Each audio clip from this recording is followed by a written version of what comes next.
Hi there, Assassins, and welcome to episode 10 of Rally the Creed Live. Now, I'd normally go into a really structured introduction, but at this point, if you've watched 10 episodes, you pretty much know who I am. I'm Carl, the community ambassador for Assassin's Creed here in the UK. I'm also the founder of The Ones Again Before. You've heard that many times now, so I'm not the interesting one on this podcast. It's all about my guest today. Please welcome Ironside George. Hello, mate. Hey, mate. Hey. You okay? It's great to have you on, and also to have you back in like the Assassin's Creed community for things like this. Normally you're behind the scenes in terms of like narration, and we've only met at one in-person event, so it's really cool to be having these conversations with you. I want to go straight into basically all things Ironside George, how you started, and then I also want to get into like the creation of the Ironside George brand, sort of where the name came from, sort of like where you're based in the UK, and all things relating to your brand. So let's start off there. And also, just to set the scene a little bit, you are a YouTuber, you're a content creator with 40,000 subs on YouTube, but you're also on TikTok as well. You're becoming a well-known, established figure in the Assassin's Creed community. So let's jump into that straight away. Welcome to the show. Thanks, mate. Appreciate you invite me, which just feels cool in itself. I mean, even you saying like, oh, you're well established. It's just funny to me. I mean, so kind of history wise, I'd like other people, I would imagine. I started during COVID because I was on furlough. I had like a couple months off straight, and then like a year where it was kind of like part time.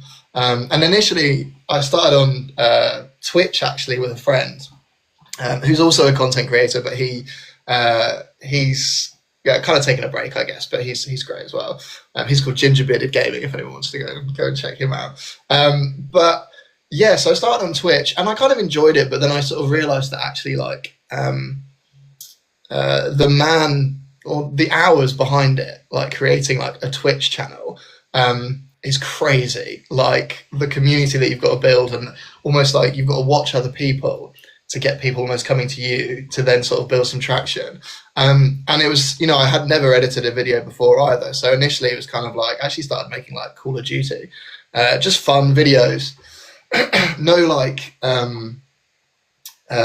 goal or plan or anything like that. It was just very much fun. And then initially, Assassin's Creed Valhalla came out, and I was like, brilliant. Kind of being a fan of Assassin's Creed, like, arguably, since the first one released, but a little bit like on and off. And then it was at that point that I thought, I'll try and start making some YouTube videos. I made a few of them. They started to actually like gain a bit of traction. And I was like, that's really cool.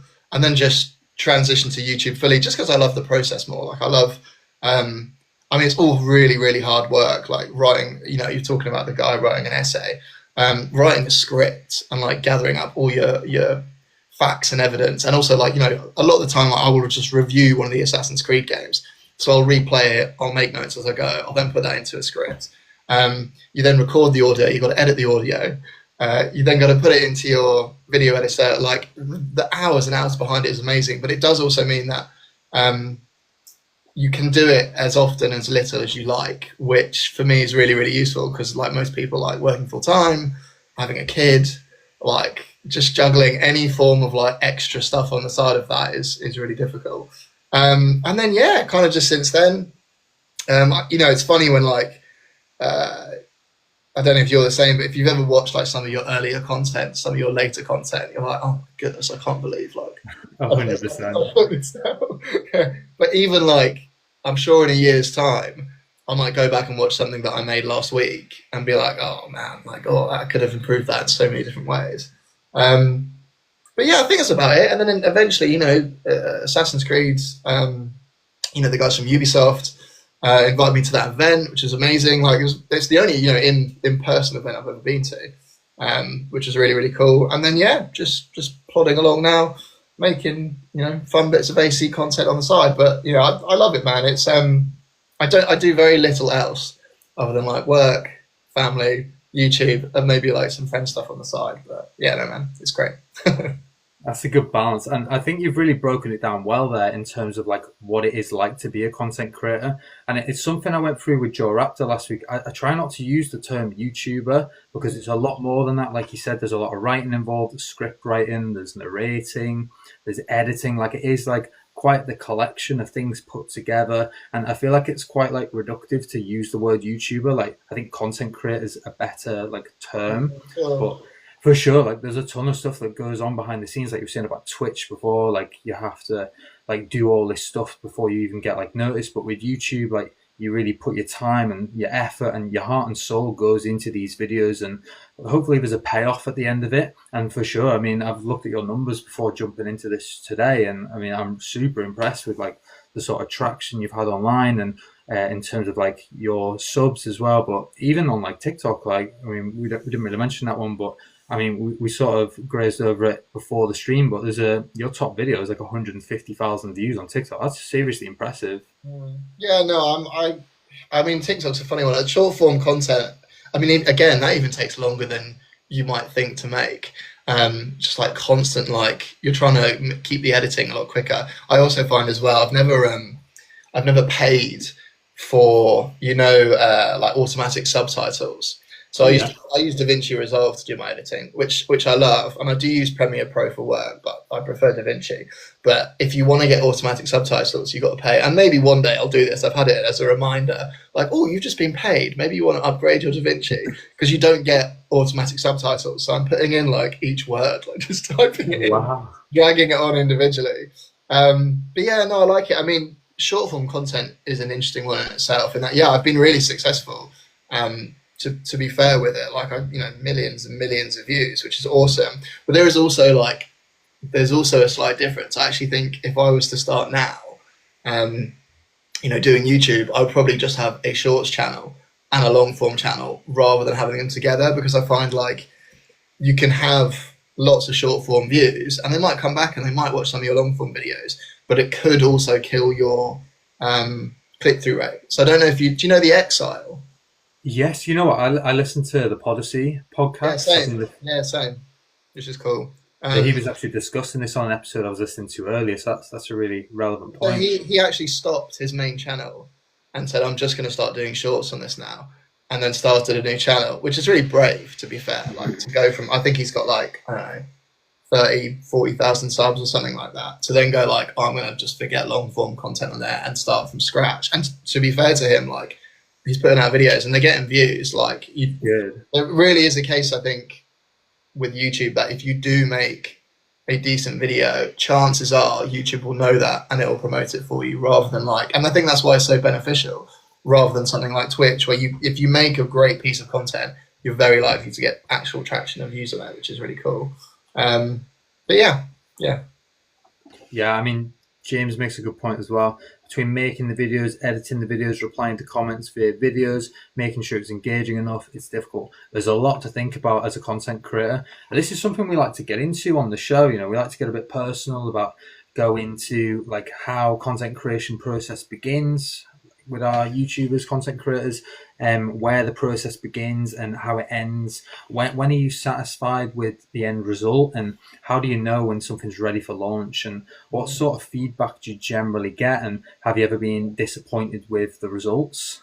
So there's a lot to think about. That's a lot of questions. I mean, the first one, like, when is it finally finished? I mean, I think for me, I'm trying ideally to upload like at least once a month, which doesn't sound very often, but if you give like the limited hours, like it feels like there's always a goal to work towards. And I guess you're ready to upload probably when you've watched it back fully twice with no interruptions. You've made all the final changes, and actually even sometimes when you've exported the video and then you've watched it outside of your editor. I have found before, I've uploaded something and been like, oh no, there's like a really ugly cut there that I haven't spotted. And I've had to like re-upload it. I mean, it's a really difficult though, like when do you think it's finally finished? And in fact, Andy Reloads, who is great, by the way, and I'm sure lots of people know his name. He's one of the biggest kind of AC creators out there.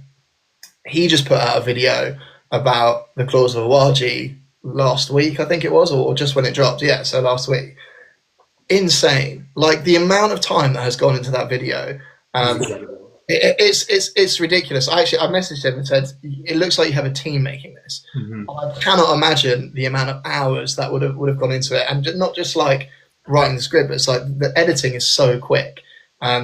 Different cameras and transitions and green screens, but also like having a really good script, which is quite humorous and all the rest of it. So, in some sense, I think it depends on what sort of type of creator you are, because some guys will be, and it's kind of what people are interested as well. I think for him, somebody who makes like, very quick to the point, like informative guides, that style of editing is perfect. You're like glued to the screen entirely. But if you're doing more of a video essay, might feel that you can take things a little bit slower because people are really paying attention to what you're saying, almost rather than the snippets of information that you're needing to learn, if that makes sense. So I think the question on when it's finished is ultimately like down to each creator, really. There's no perfect answer. There's no like, this is the perfect YouTube video, because people like different things.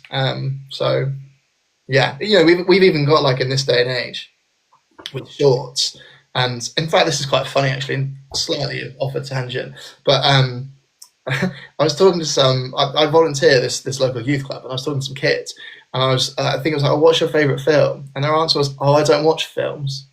Oh wow! I was like, "What? Like, who doesn't watch films?" I find that really strange, and then it's literally because like they're just living on this like constant scrolling, like quick editing, like 60 seconds. I just found it so interesting and crazy, and maybe a bit like just showing my age there as well. Do you know what I mean? That's an interesting point. It comes down to like attention span as well. Like platforms like this, you have to grab someone's attention within the first like 10 seconds, or they just swipe away. I mean, a film, sometimes it can take forever to get going, and yeah, maybe not everyone's up for that these days. I mean, it all starts with the hook, doesn't it, on YouTube? Your hook, I mean, and your thumbnail, but your hook is arguably like the most important thing. So usually somebody might start it with something. It might be something quite personal, or it might be something a bit out there with their opinion. Whether to like rile people and go, "What? I really need to know the answer to this." Yeah, man, it's and that goes into like even just learning, to be a content creator, like all the skills behind it to actually get people watching your stuff. It's endless, and obviously it's always changing as well, because that's just the way the world goes. Like videos 10 years ago aren't going to be on gaming content specifically. I'm sure other things will, but won't be like anywhere near as interesting as they will be nowadays. And I'm sure in 10 years it'll be very different as well. So yeah, no, it's hard. James says, rage-inducing works too. Whenever I talk about Black Flag, it's great. Yeah, there's different ways of getting the audience's attention, isn't there?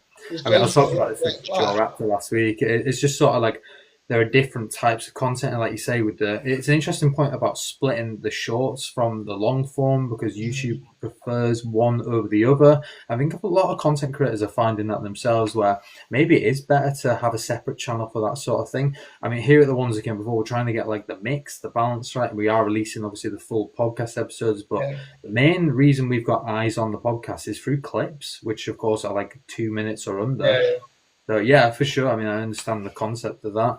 But also with long form, George, I was watching one of yours this morning before work. I watched playing Assassin's Creed Origins in 2025, which I think is a recent release of yours. Yeah, it came out 3 weeks ago or something. Really good, by the way. I got about 20 minutes in before I had to go into work, but really strong. And yeah, for sure, like loads of nostalgia in that one for me. But you can tell like the time and effort that's gone into writing the script, the editing. But yeah, really great. No, thanks, man. I appreciate that. I took a while on that one. I mean, it's funny actually. We had obviously the Claws of Awaji came out, and I got the early release access to that about 4 or 5 days before. And that was a case of like, right, I really want to get a video out on the day, play the game, write this. I was literally just sat in this chair, like almost like 4 days straight, just poking out, like to kind of go and support my wife. But I mean, to be fair with that video, I'm glad with how it turned out. But it wasn't personally. I would have liked like an extra couple of days to like finish it off. Whereas I quite like replaying Origins, that was something I've been doing for the past couple of months, and so it didn't feel. I was quite happy by the time. Didn't feel rushed, I guess is what I'm trying to say. And that's such an enjoyable game, regardless. Definitely. There was. I don't know. We'll get onto the clause of Awaji at some point, I'm sure. But like, which I really enjoyed, by the way. But there was a point of playing that was a bit like, I'm playing this now to complete the game and not to like enjoy the game, kind of thing. I'm glad you've mentioned this. This is something we go into quite a lot on the podcast, is how you can literally be like a reviewer or creating content, and it almost feels like you're doing it as like you're like doing it just for that, and then you forget you're creating content as a fan. But then at the same time, you've got your own deadlines. Like, you're doing it for, like, sometimes I'm doing it for Ubisoft, for example. So yeah, it almost takes away the enjoyment because you're like analysing it too much. That's what happened with me with Mirage, actually. That's why I only completed it recently. Because when it came out, I had early access to it. I literally blasted through it, wrote this huge review of it, put so much out in terms of content that actually, like, sitting down and playing the game fully, that's why I came back to it and enjoyed it a lot more. So I've had some good feedback on this recently. Always have a second game on the go rather than just Assassin's Creed, because that's almost like work at some point. For sure. Yeah, and you'll understand it as well as a content creator. Like, you can purely just throw yourself into a project and not come out the other end. I mean, I find sometimes I'm pausing the game to write notes. And I clip, if I'm playing a game, I just have it so if I want to record the last minute, I'll do that rather than like record the entire session. So I might like, I don't know, do a cool kill or something. Every time I'm like, Alt F10, like save that, Nice. go in, like name it, organize it, like put it in, So it's, it's interesting from that side of things rather than just like, and don't get me wrong, I do play games for fun for sure. But it's rare, I guess, that I might load up an Assassin's Creed game without thinking like, oh, what am I going to make from this, rather than just playing it for the enjoyment. I guess you just have to sort of, especially if you're writing a review of the game, you want to have obviously your opinion's going to be honest, you'd hope, but you want it to almost be like accurate to how you're feeling, and like almost trying to forget that you're like always totally analysing it, if that makes sense. Like. Yeah. What would the average person feel like playing the game, rather than the person who's playing the game solely to like write reviews in it, you know what I mean?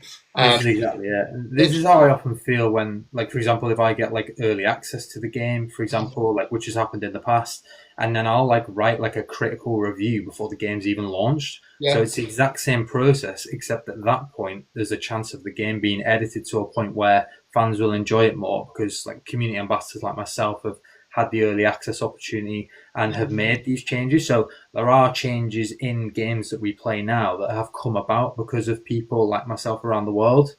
So that's the exact same thing, except like on an earlier level. Sorry, I saw you saying earlier that I can't remember what it was. I think it must have been a video or a comment of yours or something, that you had directly influenced a game before it had released, which is so cool. I can't remember which one it was. I don't know if it's Syndicate, maybe. One I can't talk about like officially, but sort of like influence on. But like other ones, even go back as far as like not Black Flag, but like more after that, like in terms of like Origins and Odyssey. Like there definitely have been like, and not just me, by the way, like a group of assassins like. Back in the day, though, like the Mentors Guild, for example, there was like Rally the Creed, which is where this podcast got its name from, which was like a UK group. Basically, like play sessions, even like influence over things like Assassin's Creed Animus Hub, which was Infinity, things like this. We've had opportunities to give our opinions on and make a difference on. But like I say, some of them are like under NDA, so I can't really go into. No, of course, it's very cool. I just think like, let's say Assassin's Creed is still going in like 20 years or whatever, you're a granddad, or do you know what I mean? You can be like, oh, the reason this game is like that is because of me. Do you know what I mean? Like, sure it is. Okay, granddad. But I mean, past releases in terms of like influence, like, I mean, to some degree, like on a small level in the games, but one that was quite influential was like the marketing of the Assassin's Creed movie. I was quite heavily involved in that one. Amazing. The actual movie, that was pretty cool. Like, I had some say and, like, I guess sway over the way the UK promoted it, so that was really cool. And I Amazing. got to meet the director and everything. I was at these events as like a, they classed me as like a journalist for it. They literally like had me with all these like big media outlets, and we were pretty small back in 2016. We only had a few Amazing. thousand followers, so yeah, I mean, it goes to like them levels, and 100%, I'd love to be involved with obviously future games that are coming Yeah. out, and any sort of potential like TV series in the works. If anyone, at Ubisoft is watching, Yeah, isn't there? fans make a difference, is what I'd say. Mm. Did you ever get to meet Michael out of interest, Fastbender? Didn't, sadly. He was on other projects at Oh. the time, but I would have loved to have met him, and for sure I'd still be open to some kind of interview with him, because that's Yeah. what the Ones Who Came Before is known for. It's known for like voice actor interviews, so it'd be really cool to get like an actual actor on to our chats with the interview, like the actual stars. I know we've done like interviews, like I know Gustav on the team does like actual like video interviews where I'm more like written, so I tend to do Yeah. like Q&A questions. But yeah, I mean, that's the cool thing with being like a community ambassador for so long. I mean, I've done this since 2014, so it's 11 years now. So over the years I've had loads of cool opportunities, and yeah, to have like played my part within the community and make a difference is, it's really humbling, and it's Mm. cool to see that the difference that's been made, and hopefully it's made the experience slightly better for fans. And yeah, obviously Ubisoft are always listening to fan feedback, and it's cool that they take our feedback seriously, because we Yeah. are like a passionate group of assassins around the world that want the game to be as good as possible, because it's a big part of our lives and we do want to make a difference. Mm. Yeah, no, it's really cool. I think knowing, I guess, like you're talking, about Ubisoft like taking on like fans' responses and stuff, in is actually really important. I mean, like Ubisoft gets a lot of criticism, as do lots and lots of gaming companies, but like it would be interesting if more people knew how much like fan involvement actually took place whilst like creating, marketing those games. Do you know what I mean? So it's like they Yeah, are definitely. listening to their community. Making that clearer, I guess, maybe on their end might be a really, really good thing to do. But yeah, For sure. There's a lot goes on that people don't know about in terms of like positive community engagement. But I mean, a lot of things like will be under NDAs, so they can't be discussed or even like recorded, or it's difficult. But there is a lot that goes on behind the scenes to make the games as good as they are, like yeah, playtesting, for example. But yeah, it's cool that Ubisoft open up themselves to this sort of early criticism and feedback. And yeah, I wanted to talk about your relationship with Ubisoft. And I guess for me, the first time we met was the event we mentioned before in Guildford. But I was wondering if you had some kind of like relationship with the company before that. That was no, earlier this year not in particularly. 2025. The first time I heard from them was, I mean, and a lot of my channel, like the first like 100 videos was just Valhalla.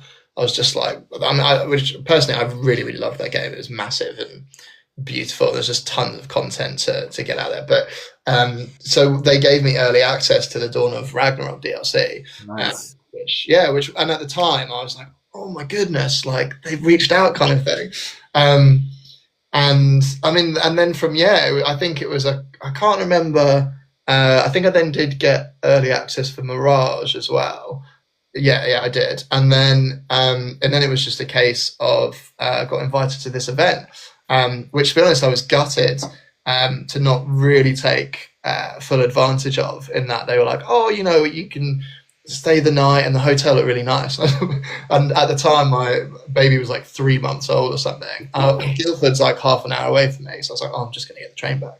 Um, but I was kind of like, oh, I really feel like missed opportunity. I mean, other than that, it's not crazy deep. But they're great. The guys from there, Liam and Sylvia, just lovely people. Really passionate about what they do. I can't remember who I was talking with. I was talking with that's gonna really bug me now. It was interesting actually. I was talking to him over dinner just about the game Shadows. Having played it early Yeah. before, a few months before it released, and actually I was just kind of singing my praises about the game to him. and he was just saying, oh, how much he really appreciates that, and sort of giving me some more insight about, how it came. It was Akeem Milne. It was. Yeah, he's a great guy. He's lovely. Yeah, he was Really lovely. interesting. I didn't really realize who he was, and then I think I was watching a kind of shadows behind the scenes with the guys from Ubisoft, and then Akeem comes on the screen, and I was like, "Oh, no way!" Like I didn't realize like sort of how involved you were, sort of thing. But honestly, my relationship with them, they've just been incredibly lovely people. Open to kind of any questions you might have. And for somebody like me who, like I said, that was my first, first real event. It was very strange for me to kind of walk into this room with all these sort of people and, recognizing some people as well. But everybody's very down to earth, lovely, just had a few drinks afterwards as chats, but no, they're all great. They're all really great. I don't have too much more to say about them than that. I'd love to kind of, hopefully do some more in-person stuff in the future, and we'll just see what happens on that. But yeah, no. 100%. And to give you guys at home some context, so there was an event earlier in the year in Guildford. It was the Assassin's Creed UK launch event for fans. And a lot of the ambassadors and YouTube community content creators in the UK were all invited to this event in Guildford at the Ubisoft headquarters. So we all went to the event. We all turned up around the same time, and we were immediately brought into the Ubisoft studio, where it was pretty much like a party. It was really great. They had tons of stuff waiting for us. It was really great. They had like interactive scenes. So like, for example, you can see behind me, there's the shadows. Calligraphy. This was like a calligraphy project we did with the Japanese art style. So I was paired up with BPR Gaming, and I believe you paired up with Andy Reloads. Yeah. Yes, we were all trying our hand at it, and it's a lot harder than it looks. Oh, he was much better than me. He made it look very easy. I was sort of a toddler, just sort of.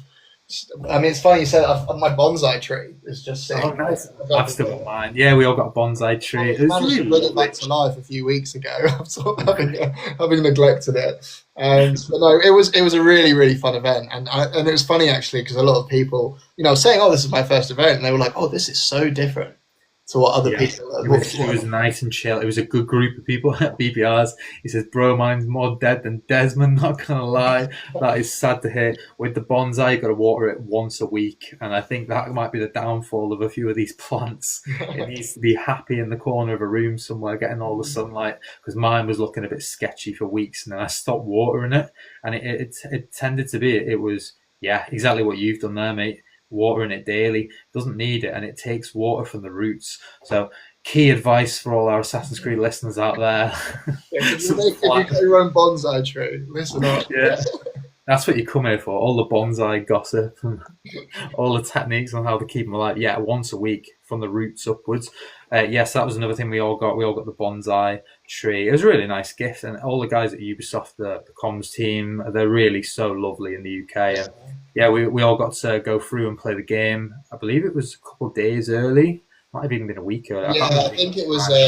We were having a look at the hideout. It was all. I think not everybody had actually got early access. So some of the people, it was literally like their first time entering the game. Right. I'd already played it quite a lot before that for other reasons. So for me, it was like, the hideout again. Like, so I ended up loading up like some of the actual missions and doing them. I think I got 3 hours or something. It was like an early play test. Nice. And it, just showing you, like, I think it was one of the missions. It was the one where you've got to essentially. Do you remember the mission with? I won't really spoil it. It was about the young lad who was essentially kidnapped. Do you remember that? Yes. Yeah, I remember that one, which was a great mission. But I remember just feeling very, very impressed with kind of the short amount of time that I'd had on it, and I was a bit like, came to an end, and I was like, no, I could easily play a few hours more. I think it's called the Rengakai, that mission. Yeah, well remembered. Yeah, I think that's about right. Yeah, nice.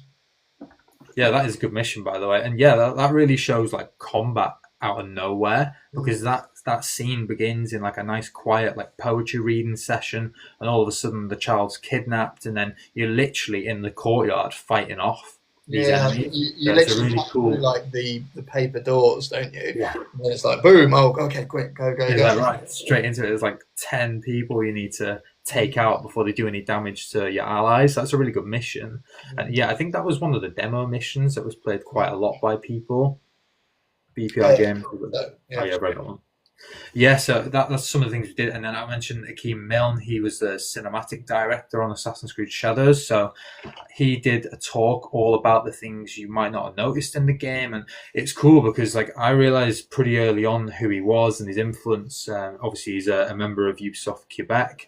And he was there to give his presentation. Me and Andy Reloads were just sat down writing down everything he said, because to us it was like, this is a perspective we're not going to get anywhere else. Yeah. So I built my finished Assassin's Creed Shadows review around everything he said. For example, he was saying about the different types of bow in the game depending on the respect levels, the eye contact. So Nawe will make eye contact with people she respects, but she will take eye contact away with people who are like higher in society than her. And it's almost like she's pretending to be subordinate and like have like a lesser rank in society, where she knows that as a shinobi they're all equal within her society. So there was loads of stuff to take away from it, and it was super interesting. So yeah, like I say, me and Andy Reloads, we were just sat there writing everything down, and we took away so much from that. So it was a great opportunity. And then we had the calligraphy course as well, and then we all went out for drinks after. But it was such a nice UK event, that one. I mean, before we mentioned Sylvia,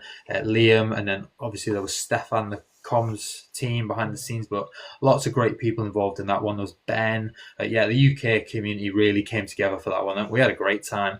And yeah, for you, like someone like yourself who's not been to that many events, that's a really great like networking opportunity as well, to meet people for the first time. Yeah, it's funny. I sort of afterwards was kind of like searching, what people had been posting about the event, and then sort of realizing who some of the people were. So, do you know Kadia?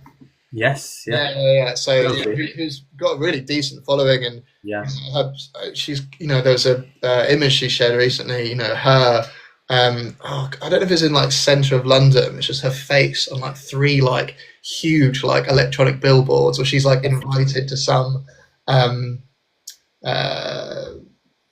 can't think. The things they do before films, those events. Brain malfunction. But just to then go, oh wow, and this person does this and this person does that afterwards. But that just to be like invited in the same room as those people was quite affirming as well, kind of thing. It was. I remember I've got 2 mates who I game with really regularly, and we talk all the time. I remember I was just messaging them throughout the day, like, oh, this is really cool, and like sending photos of like Connor next to like the statue of Connor, some dominoes and stuff like that. Yeah, Domino's had the marketing affiliation with Ubisoft, didn't they, during launch? That was cool. Oh, I'd love to have taken that home, to be honest. So we all got pizza. It was really great, wasn't it? It was a good event. That was really cool. Yeah, so hopefully a few more future events in the works. I mean, it's so nice to get everyone together, especially when we've been content creators through COVID, where we couldn't really do more than like online interactive events, which were good to fill the gap, but there's nothing quite like an in-person event.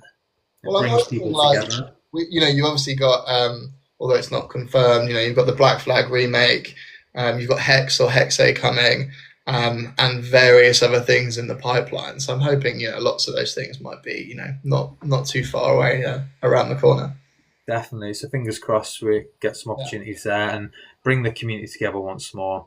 So I want to segue now and go into the news of the week. And I guess the best place to start is we're already talking about Ubisoft and members of staff. So I just want to say that it's probably not really been covered by many people, but we have lost a really good member of the Assassin's Creed community team in terms of like restructuring and layoffs, sadly, across the company. So this week I found out online that Dan St. Germain, so everyone knows Dan from the promotional videos for Assassin's Creed Shadows, is a really great guy. He was a member of the community team, and he has sadly been laid off during the restructuring within Ubisoft. So this is really sad news, and I just wanted to express my deep felt sympathies for Dan during this time. I mean, it's really difficult to get laid off at work, and I hope he finds a job quickly. And he was a really great guy. I mean, I actually found this out by doing some work with him in the Assassin's Creed community. I was actually preparing a code giveaway, and then I sent him an email, and it bounced back saying that basically like get in touch with this person from the community team because like Dan sadly is no longer part of it. So it's really sad to see. And BPR Gaming's got a really great comment here. Dan was a good guy. Got to meet him recently. It's sad to see him go, to be honest. Yeah, I'm really sad to see him go as well, because he did a lot of stuff behind the scenes that I think people might not know about. But yeah, that's some, I guess, like news people might have missed this week. But of course, we'll talk about like the main topic now, which is Claws of Awaji, which came out recently. And I guess for me, it's difficult because I've not actually played it yet, because I've been speed running the kill circles on AC Shadows, and I'll get into that a bit more later. But I imagine you said you've played it, and how much have you played now, George? Smashed it out in 2 days. Oh, wow. Yeah, I mean, honestly, I really liked it. It kind of it's interesting, you know. I made a video about it, and you know, there were lots of reviews all coming out around the same time. I'm not all, I don't know, maybe 50-50 was sort of negative / positive, but personally, yeah, I thought it was great. It's I don't want to give anything away on the story aspect, just in case, you know, people haven't played it, or you know, they'll be playing it in the future. But from a gameplay perspective, really, really fun. They've obviously got the new Nowie's bow staff weapon, easily the best weapon in the game. Like, really? Yeah, by far. It's not only kind of like when you look at it just from like a normal perspective, so you know, standard attacks, and you've got the special abilities, all really cool. It would already be the best weapon in the game on that alone, but the difference is that then, because it adds the stance system, so you can go down low, you can go down high. It's just another avenue, and in fact, it's kind of it's almost slightly bittersweet for me, because personally, I really like the combat in Shadows. Like, in fact, in general, I think the gameplay is probably one of the best Assassin's Creed gameplay we've got or have. But because not every weapon then now has the stance system, it's almost a bit like, well, I don't want to use anything else then, because the stuff is so satisfying. It almost feels slightly like a downgrade when you go to use it. But for the weapon alone, I think it's worth a purchase. But then on the other side of things, you've also got, and again, I won't give any spoilers, but there are basically a few bosses in that, and they have an impact on how the map works and how exploration works. So there's one guy who essentially like puts up like forts and structures that you have to either take down or avoid. There's another guy who basically like lays ambushes on you, not just people though, like traps as well. Like, I remember literally I was riding along, and I think I had like auto follow on, and I just like glanced at my phone for a second, like knowing like the you know, it was about 500 meters away or something, and then it was like, and then like fell off my horse, and then like all this like purple like poisonous smoke comes up, which is really cool. And then the other side of it is you've also got the spy system as well. Is different. So if you use a spy, that entire area will then glow red on your map, and it'll basically mean like more enemy presence, like more people looking for you. And it just like adds like a whole extra fun dynamic to the game. It makes it really difficult, actually. Sound it. Yeah, well, it's so I played on normal difficulty, which I felt, you know, was pretty normal.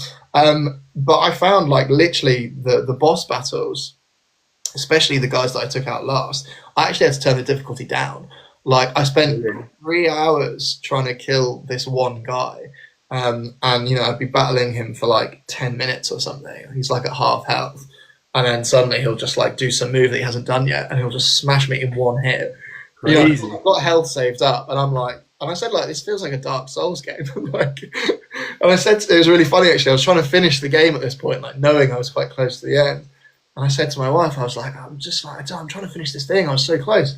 I was like, oh, I can just turn the difficulty down. And I'm really glad I did, because it kind of made it slightly more enjoyable, just having spent like so many hours in it. But actually, it's one of the biggest takeaways from the game for me. It was just how damn difficult the combat is now in the game. Not even just like how weak you are, how strong enemies are, but you're getting attacked constantly. Like, it's not like mainland Japan where you can just like run around and kind of do what you want, and yeah, if you take some guards, you'll get attacked. This is like, you'll just get attacked. Even strangers will attack you, which was really, really cool.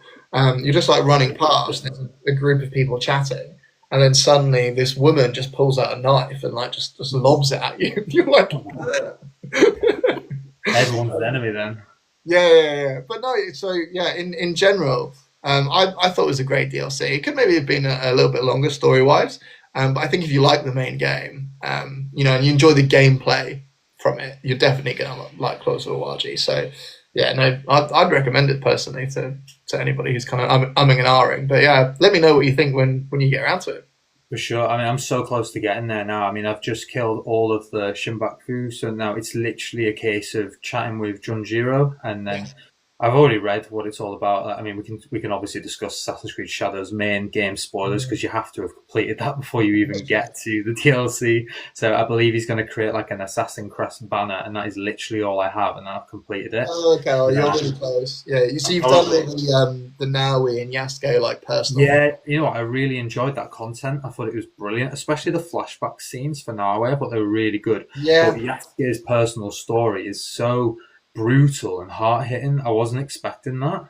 yeah, it was that they kind of gave you that right at the end, didn't they? Sort of rather than the beginning, it really sort of like shapes who he is as a character. I liked the scenes where he would start talking in Portuguese, actually, which and actually, I personally I'm playing Shadows with the Japanese dubbed.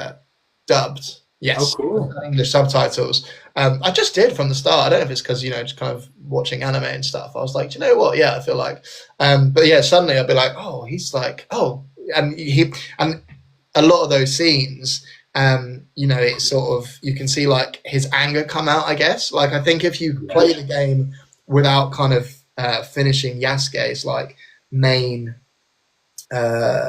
story narrative, you kind of might think of him as a bit like stoic and kind of almost just like just getting on with it, and then you actually kind of see like it adds a nice layer to him, and now his stuff as well, with her family and stuff. They were some of the best parts of the game, from a story perspective. I could happily go and watch or go and play now his parents Assassin's Creed or whatever. See what happened there beforehand. But yeah, no, definitely some of the best story aspects of the game for sure. And it's interesting because it's technically side content, but I like the way the game does get you to play it before you can progress. Yeah. So the only reason I really touched any of that content is because one of the Shinbaku members, you couldn't progress any further until you'd done Nawe and Yasuke's story. So I sort of was like pushed to one of the circles on the objectives board, and you had to do it. But I actually really enjoyed it. So there's 4 for Nawe, and I think there's about the same for Yasuke, but I really enjoyed his as well. So for me, there's some of the things that I'm going to remember in a few years when I think back on this game, the strong personal stories there. And even though they are intertwined, sort of, like I know Yasuke considers Nawe's assistance, but then goes and chooses to do it himself because it's a personal story. And the same with Nawe, Yasuke offers the assistance, but she goes off and does it on her own. But yeah, I thought it was really great, to be honest. And especially with the Templar elements, it's really cool to see that. And they were brutal Templars as well. And it sort of sets the scene for the whole game about the boxes, why they were even in Nawe's home region. It was really interesting. Well, I've been playing so much. Like I'm not even joking. I've probably played more Assassin's Creed Shadows in the last 2 weeks than when it came out at launch, purely to get it finished in time. And it was because I was back playing Assassin's Creed Mirage for a while. But yeah, obviously the DLC's brought me back to the game. And yeah, I'm looking forward to going into Claws of Awaji. And I think you gave a really great breakdown there. And we sort of covered the bow staff a little bit last week with Jaw Raptor. And he was saying you don't actually need the Claws of Awaji to get the bow staff. No, you don't. It's really great.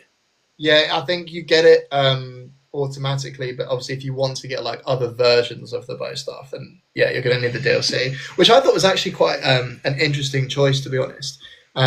Same with obviously Yasuke has some new abilities as well. I think one for each of his weapons, basically. And actually, I was really surprised that actually they weren't hidden behind like DLC paywalls. That actually everybody was going to get them. So like it surprised me from a marketing perspective, actually. But it's great in a way that everybody's going to get the same type of gameplay rather than if you just had something extra. So kind of take my hat off to Ubisoft for that one. Definitely. That was really cool to bring people involved. And then also with the additional update as well, we've now got the Assassin's Creed like Ezio robes that are now in the game. Again, I sort of went over this a bit more in detail last week with Joe Raptor, but these are sort of behind like a not a paywall, but like a battle pass sort of thing. So you have to earn them. Yeah. I wonder. We sort of touched on it last week, but how do you feel about that? I mean, I like legacy outfits in general. Like, I can't see what the problem is. I mean, I think when you've got a game like Shadows, where yeah, there's obviously like a degree of realism. You're talking about the bowing earlier, but then you've also got aspects where like you can get like I've got some crazy like Naui skin where she's like undead. So actually, like me, like wearing a legacy outfit, I have no qualms with. Like, if you want to be like, oh, I feel like my cool character, yeah, cool. I'd like to see more at it. To be honest, I'd quite like to see whether Yasuke gets any. I was thinking about this this earlier actually, whether he'd get like possibly maybe like Edward's robes or something. I was trying to think like not sure the assassin robes would suit him so much, like being like the like style of character that he is. Quite a heavy build as well. Yeah, exactly. But maybe something like Edward or even Shay, where it's kind of like done up and a bit more like, yeah. I thought that'd be really cool. I welcome it. I mean, essentially, yeah. As long I don't mind, grinding for gear as long as it's like a fun grind to do and a reward at the end. Brilliant. Like, what's not to like, basically. I haven't actually got Ezio's robes yet. So I need to go and get them myself, but I'm assuming like they'll slowly like all make their way in, like they did with Valhalla and all the rest of them, as time goes on. So yeah, I do hope so. And that ties in nicely to the next section I wanted to go into, and then we'll circle back to the last bit of news at the end.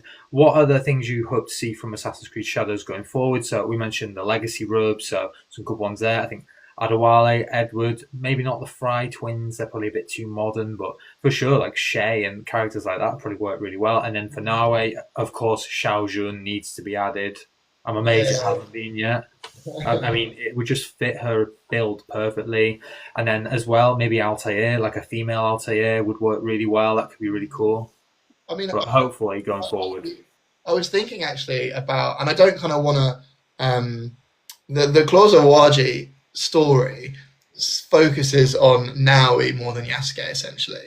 And I'm also aware that every single AC RPG, obviously not including Mirage because it's not the same scope, but they all have 2 or more DLCs. So I'm wondering if there's another DLC coming, and I'm also wondering whether that will focus on Yasuke a bit more as well, which I feel like he doesn't, as a character, maybe get like the props that he deserves as much. Like, and I appreciate like, from a Assassin's Creed perspective, like Naui is the more standard, lightweight character who can do parkour and is a ninja, built for stealth, like all of that. And Yasuke is obviously like made more for the RPG fans of just like brute combat. But actually, I'd welcome a DLC to learn more kind of about him and see some aspects of that. I think that's kind of what I'd like to see, and then maybe just some more.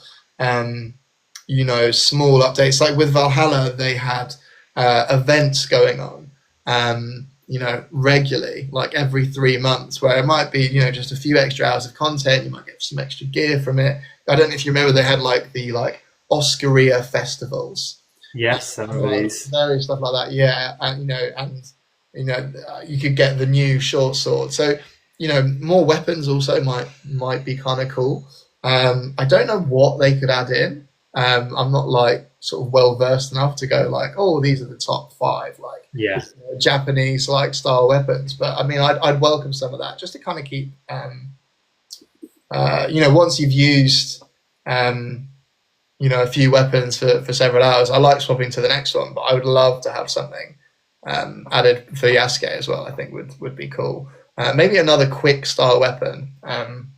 He's got his Kanabo, he's got his katana, he's got his I'm going to butcher it, Naginata, the long one.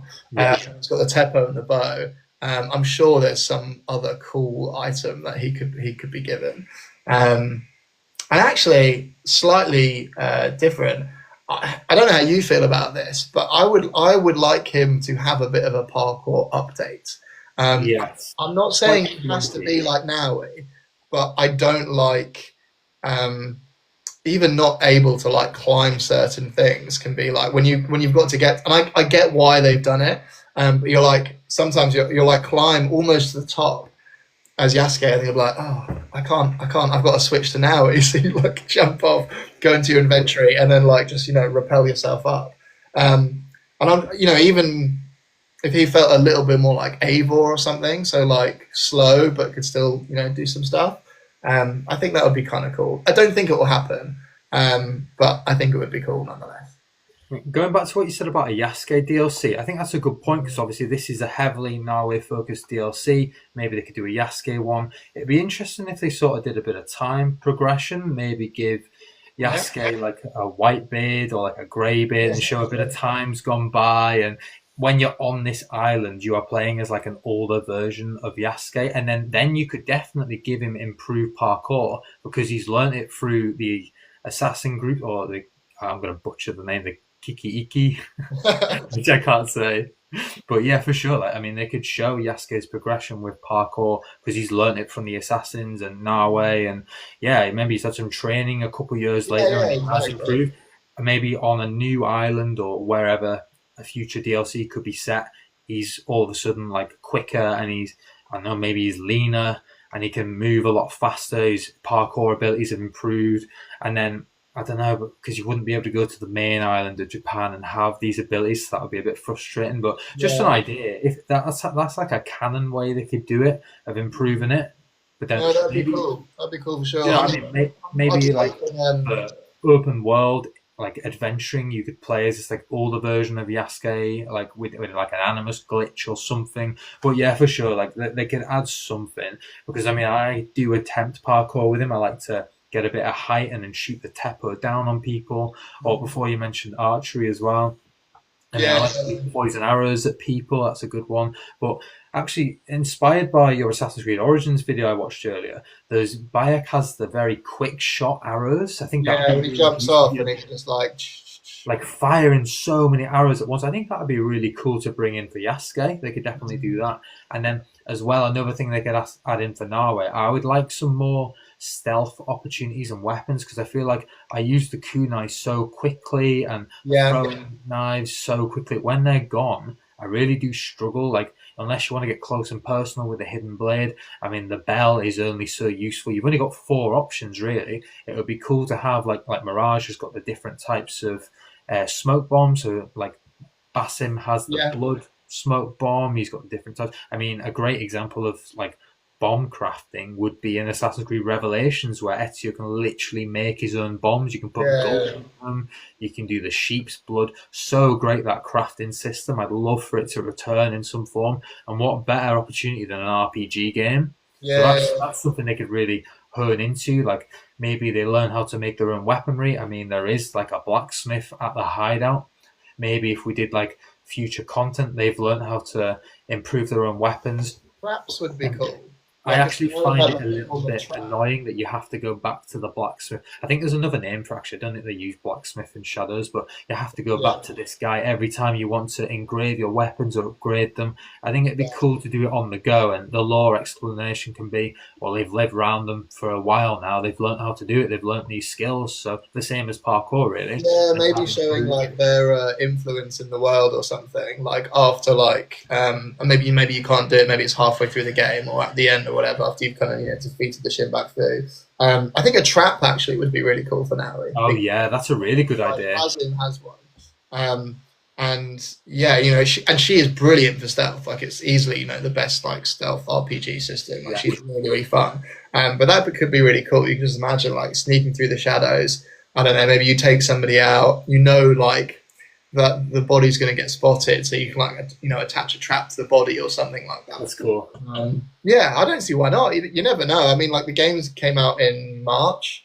Was it six months on or something? You think I don't know how long they plan to do content for, but Valhalla was like 2-3 years, wasn't it? Yeah, So yeah. I yeah, mean, these so you games are never built to know. last. Yeah, They, yeah, they very do much want so. people playing them for years. I mean, talking of DLCs actually. So I was just kind of thinking, like, as you're talking about Yasuke's story, having something to do with, because I know obviously like the most interesting part of his story was like that foreign influence from Portugal, and maybe having like a DLC story like related to, again, like people from the outside like coming in, because obviously like the main story, even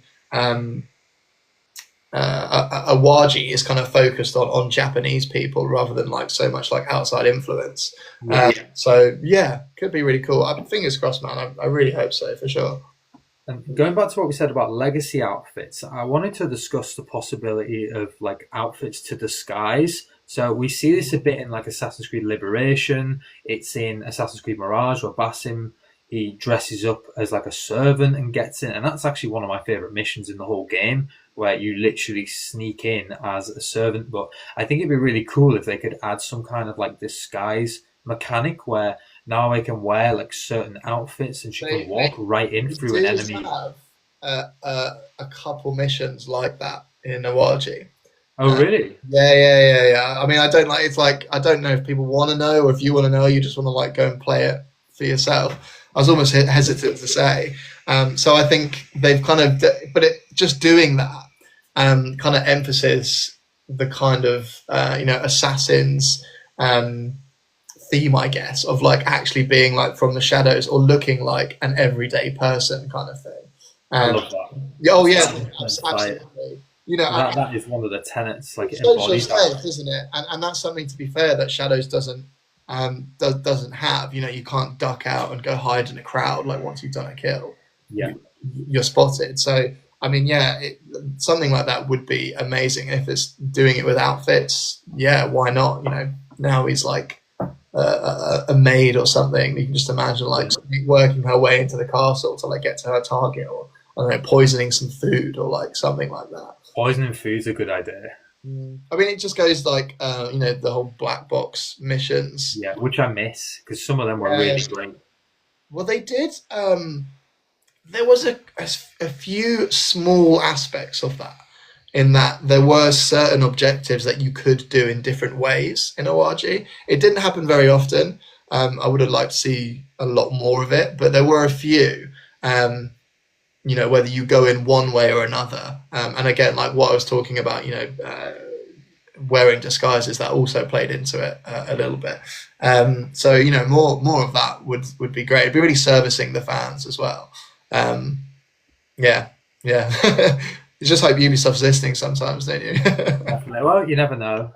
I mean, we're really starting to build an audience here. So 10 episodes in now, so maybe things will start to take off in the right direction. I feel like they are. So thanks for watching, guys, and I really appreciate it. Especially those listening at home on Spotify, YouTube, we do really appreciate it. So thanks for making it what it is. And we are Google ranked now, so if you do search up Rally the Creed, we do come up now. So I'm going to go into our final topics of the day, and I'll end with the bit of news that wouldn't really affect that many people, really, but there was a hot fix released. Update 1.1.2, which was a PC fix for Assassin's Creed Shadows.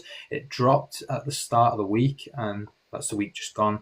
And most people won't have known this, but there was actually like a clicking problem for Assassin's Creed Shadows where you're in combat and you click to attack and the mouse just wasn't working. And this is something I had, but I didn't really want to cover it on the stream because I had an early build of Claws of Awaji, so it was like a test version, and I didn't really want to go into it because I thought, they'll have fixed this at launch. But it seems when it did go live, other people were having the same issue. So basically, I was doing like boss missions, so I was trying to take out the performer who wears the fox mask. He's one of the Shimbak Fu, and yeah, really tough because I kept having to pause the game every like 5 seconds to then unpause it to then click and attack him. So it took me about 3 hours in the end because this guy was smoking me at every turn. I couldn't do anything. I could just block, and most of his attacks are like the heavy, the red ones that you literally can't defend. So it was a case for me of like duck out the way, get into like a vulnerable state, pause the game, unpause it, and attack. So it was really difficult. I didn't notice this. I don't know how recent that was. Obviously, I played the game like I haven't played it since last week. But yeah, I didn't notice any bugs. I'm really surprised to hear that's a thing. But at least it's been fixed very quickly. Yeah, I was so glad. Like I say, because I had the test version of the game, I wasn't sure if it was just us Yeah. testers who had that. And I had Claws of Awaji installed a week early, but I couldn't play it because I hadn't fully completed Nawe and Yasuke's journey, which were Yeah. actually longer than I thought, but I really enjoyed.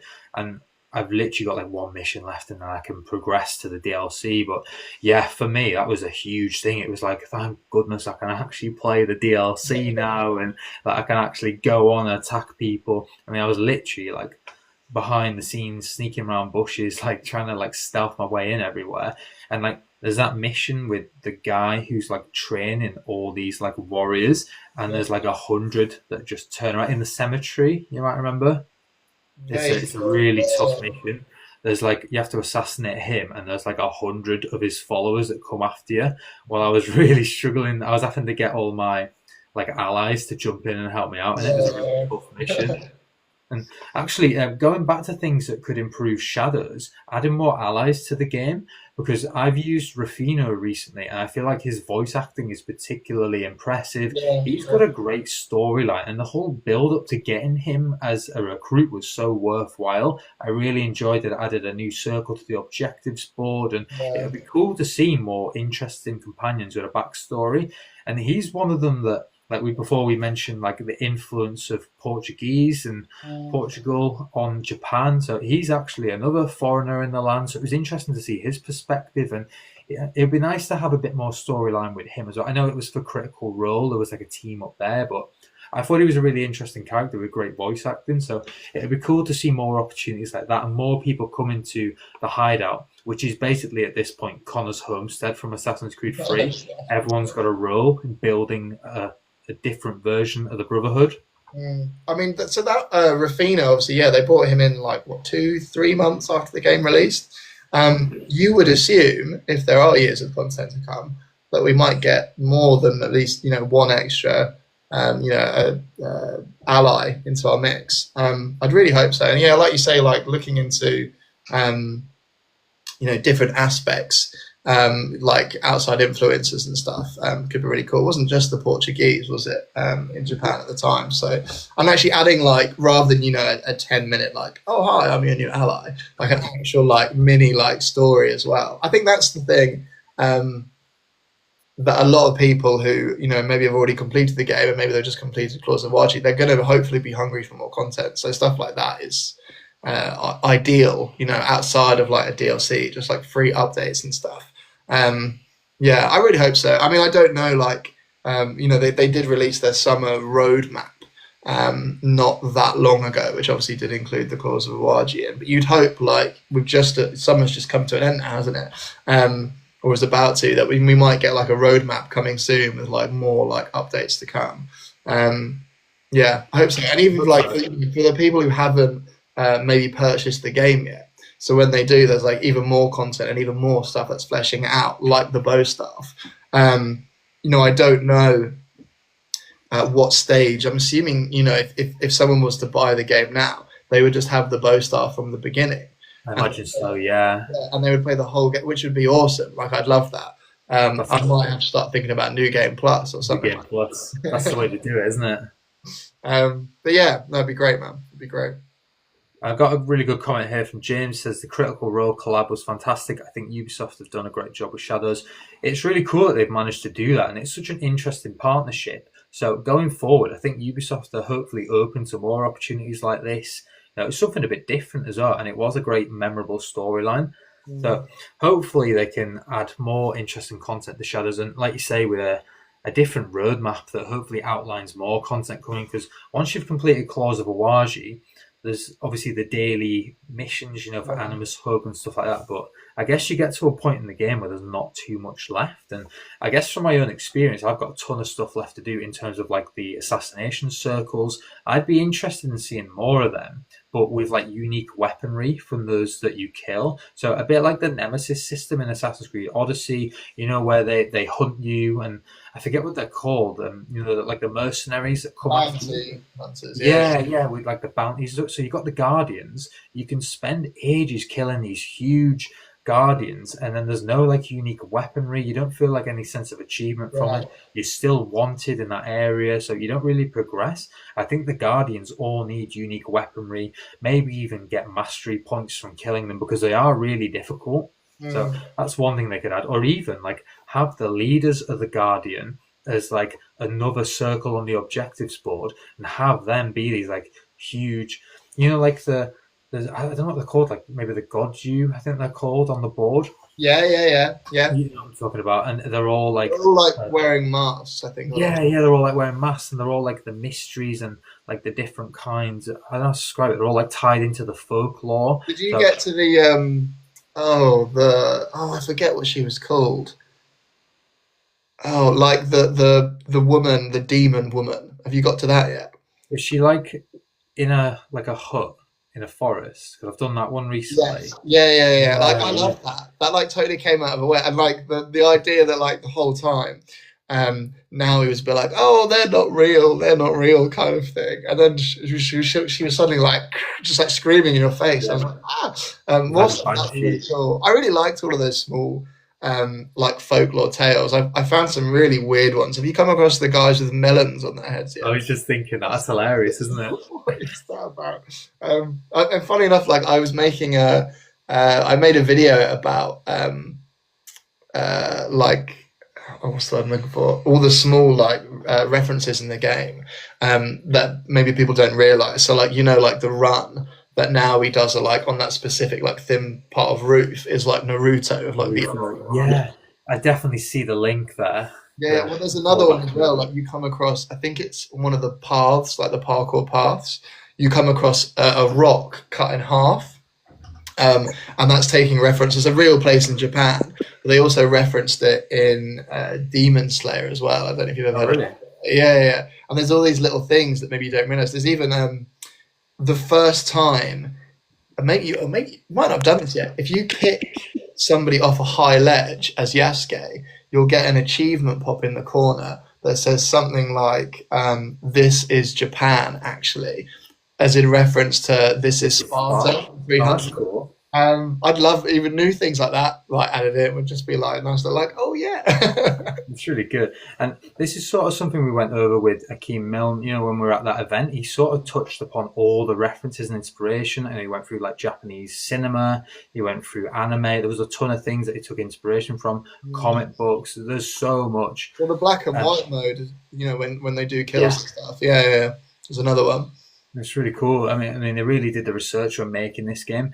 And I just want to sort of wrap up our final bit of news today just by saying that the hotfix for Assassin's Creed, we'll never know how many people this release has like helped, because like you never really see that sort of effect, but it means I for example can progress with the game, so it was like super important. Yeah, yeah. And I'd be interested in knowing how many people had this issue. If you guys at home listening had this issue, let us know. And I only had it for about 6 days, but it was really frustrating, and it made the game so difficult. So glad that future players won't have to deal with that, Yeah, at the least it's really clicking quick. issues. But there's one thing we always wrap up with, George, at the end, and we're sort of becoming a bit of a tradition now. I think we've done it in about 9 episodes now, but we always go into like the pitching an Assassin's Creed segment, and we've actually had a community write-in today, so this is the first time we've really had anyone else pitch a game other than our guests, so thank you for writing this one in. Let me read this one. Someone's imagining an Assassin's Creed game set in Algeria for this one. So each week we ask our guests where they'd like to see the series go further in the future, and also like the TV show where they'd like that to be set. So we've had loads of ideas, a broad scope. I mean, I'm always pitching Australia, James is always pitching Scotland. I mean, last week we were talking about the Inca Empire, and also like sort of guerrilla warfare in the trees and the bushes, and sort of mentioned some films like Apocalypto last week. But for this one's written in from the Visuals 02 on TikTok. So thank you for the comment. And he says, I have an idea for Assassin's Creed that could be truly unique. A story set in Algeria, which is Northern Africa, between 1518 to 1830 during the era of the Ottoman Regency, corsairs of the Mediterranean, and the resistance against foreign invasions. This period is rich in naval battles, diverse cultures, and hidden histories that perfectly match Assassin's Creed's spirit. I believe players worldwide would love to explore this fascinating Algerian chapter.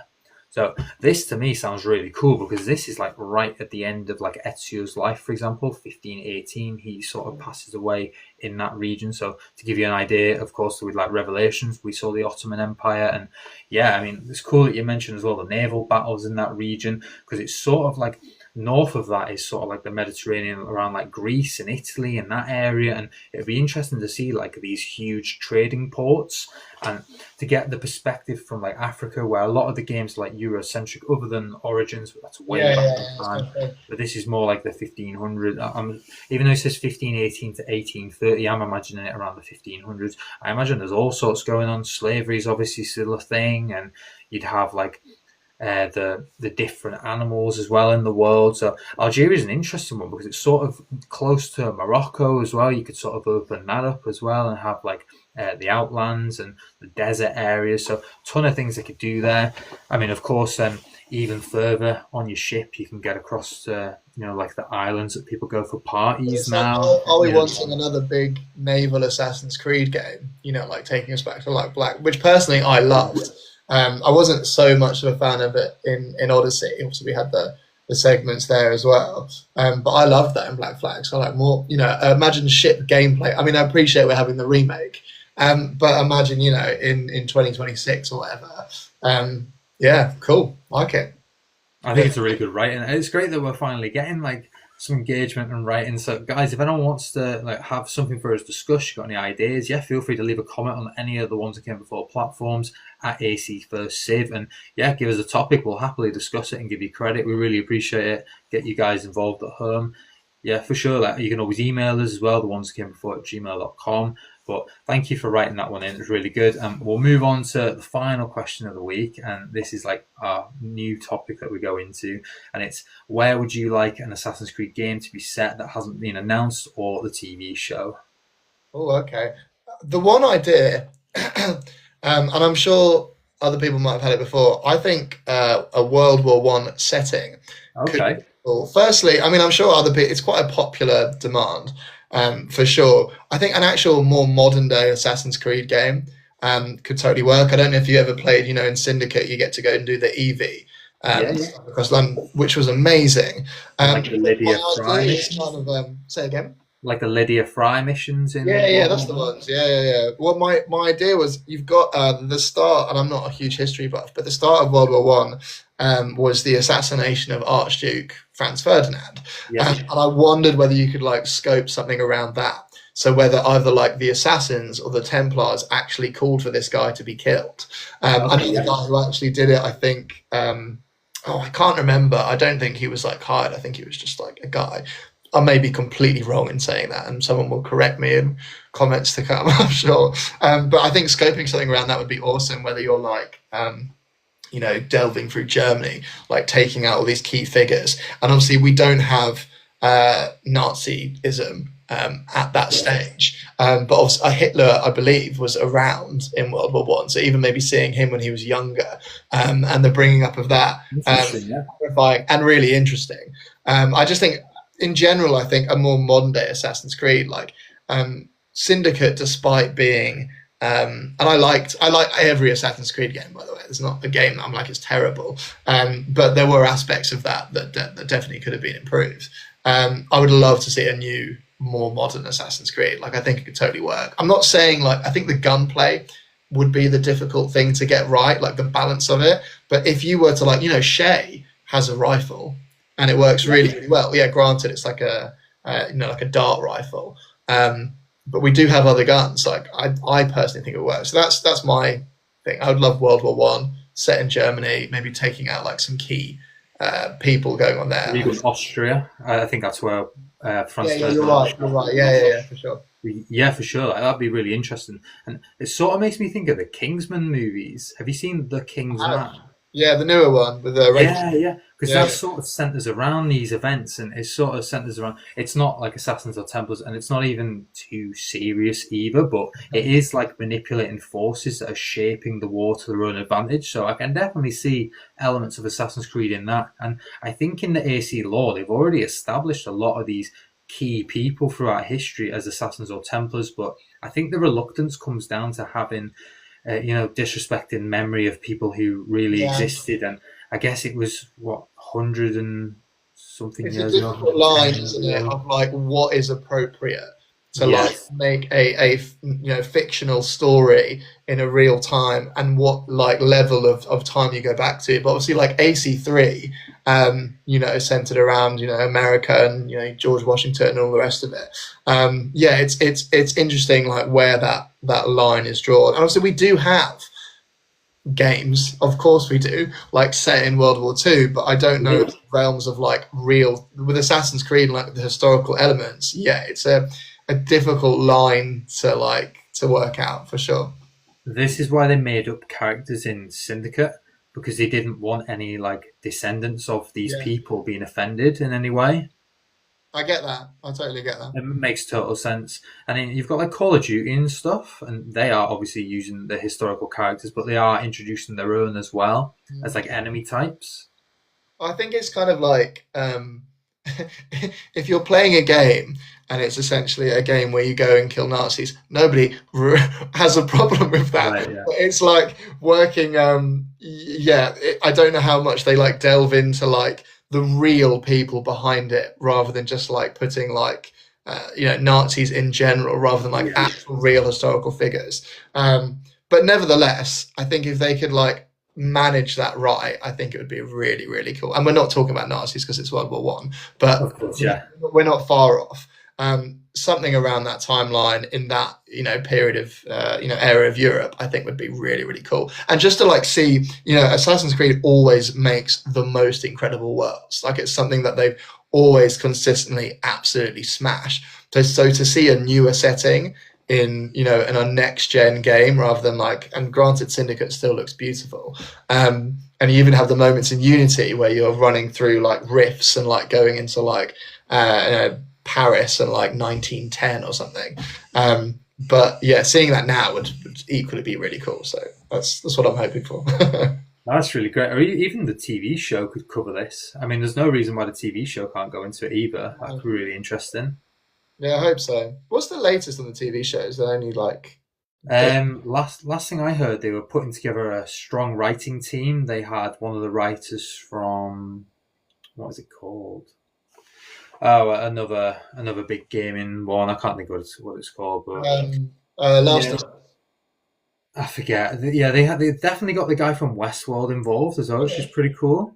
yeah, Westworld. Halo, it is one of the writers from Oh, Halo. okay. Yeah, cool. Cool. Yeah, Yeah, my friend so, rated yeah, that actually. they've pieced together a writing team, and I mean, it only took them a few years, but getting there slowly. The Hopefully, audience is there though. Like the audience would be there. for It sure. would get viewers. So yeah, let's hope it just gets the respect that it deserves, and is made to please the fans, kind of thing. Whenever that may be, I'm assuming we're going to be talking at least 3 years away before you even see something Yeah. like that. But yeah, That feels right.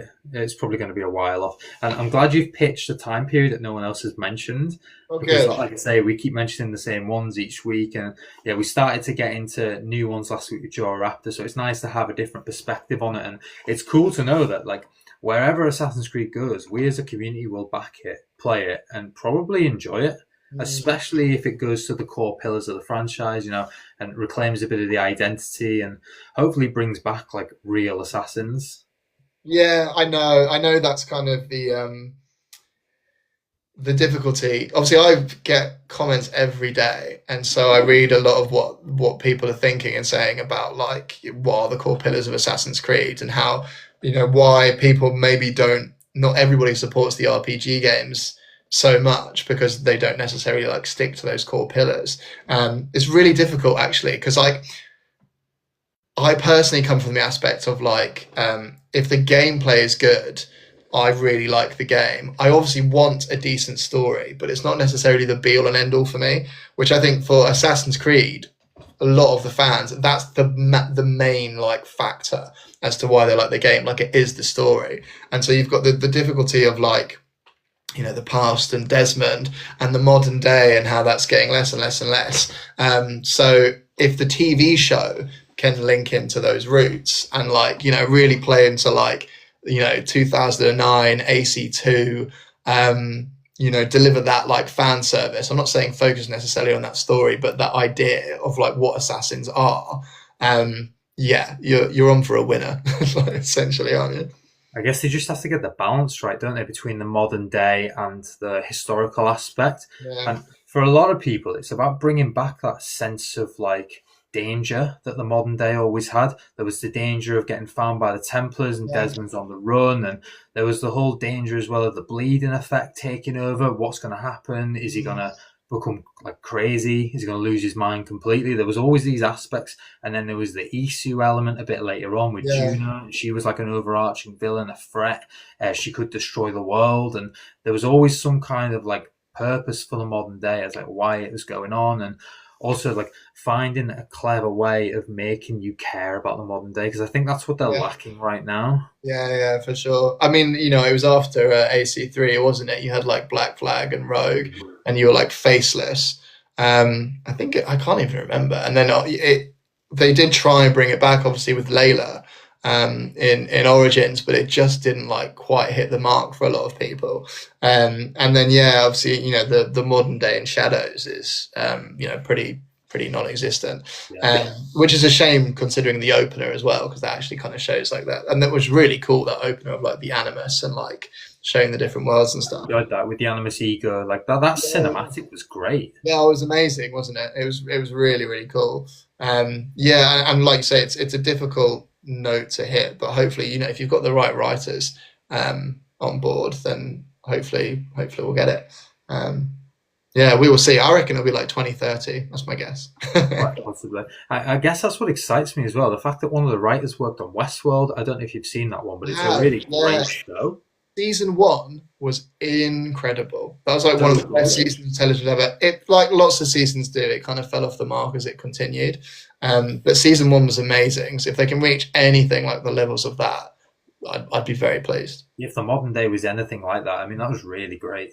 So interesting, but we'll have to see. I mean, there's literally no news on the TV show right now, but that's a nice thing to wrap up with. I've just got a few notices really before we wrap up, guys. And yeah, before I mention that we're ranked on Google, now if you look up Rally the Creed, we do come up. So 10 episodes, we're really starting to establish ourselves. We've got a regular audience here who's joining us every week. We're posting clips every day from the show. So I think more and more people are starting to hear about us and join. So welcome to all our new members. And hopefully you can find the time to go back and listen from episode 1 to 10. You know, we've had some really great guests on, got really good conversations that are getting generated. And I do like to go through and find like my favorite moments and clip them, and we're putting them on YouTube and TikTok. I say about 5 a day, and I think it's really bringing people to it because there's not that many Assassin's Creed podcasts out there right now. I mean, we mentioned before the Podyssey, which is run by The Exile, and also Lewis, who is Willis Makes Movies, so that's a really great podcast as well, but it's a little bit more focused on Assassin's Creed in this one. I do enjoy that one,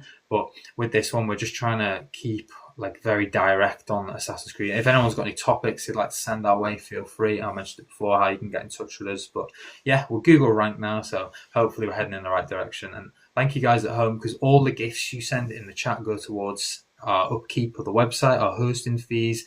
We're going to become self-sufficient as a community, so we don't need to really pay for the website on credit cards like we have in the past. So really great to see that TikTok's helping us in that way as well.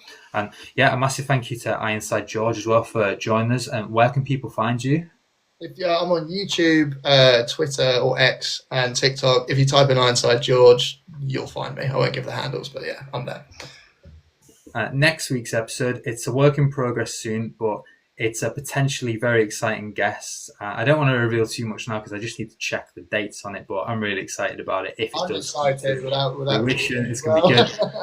And Speaking of the future of the podcast, I have got a bit of news that I want people to know, and it sort of affects me in like a content creation way, but it also affects me in like a personal way as well. So I'm going to hold up a picture, and you guys will get a sense of what's coming in my future. And for you guys listening on Spotify, I'll let you know once the picture's up. So me and my wife are having a second child in March next year. We're really excited, and of course, it's a huge thing for us. She's now 15 weeks. We're down the road of, we left it a little bit later this time to tell people, but we're really excited. And yeah, from a content creation point of view, that obviously means I won't be the host of Rally the Creed Live anymore, sadly, but I'm going to pass it over to my team then. And we're talking about like February, March next year. So I won't be able to host because I will be probably up and down all night doing nappy changes, bottle feeding, all things that comes with parenting, but that's part of my responsibility as a leader. Hopefully I'm going to have built something by then here and can just pass it to the team. I know James has kindly said he will step in as the host, which we really appreciate. James was on episode 2 of the show, and also I'll leave everything in the capable hands of my team. So currently working on like restructuring everything in terms of the ones that came before, core team, and there's going to be a new structure in place. So from October 1st, that'll come into effect. There's going to be some promotions across the team, and I can feel some relief knowing that the team and the ones that came before content's in capable hands, because I will be stepping away for a hiatus, so I can be present in the moment with my new baby. So lots to look forward to, but sadly from a content creation point of view, I'll be in the background, but hopefully still directing things a little bit in my free time, but of course family comes first. But yeah, very exciting, and that gives you guys a bit of an idea. So my run as host is limited. I can maybe get to 30, 31, 32 episodes, something like that, and I will be standing aside. And you understand this, George, as a parent yourself. No, congrats, mate. That's amazing. Thank you very much. Although my wife is sort of saying, "Oh, do you want a second?" And I'm going, "I can't imagine, mate." Yeah, good luck. It's going to be amazing. How old's your current one at the moment? My little boy is nearly 3. Oh, that's a nice gap. Okay, yeah. So be like school around the corner, and then you can focus on one. That's amazing, man. Congrats, honestly. Thank you very much. So massive thank you guys for listening, supporting us, donating gifts. It really helps us out. And yeah, we will see you all next week. Guests will be revealed on probably our X, Twitter. We just need to finalise that. But thank you for listening, Assassins, and see you soon.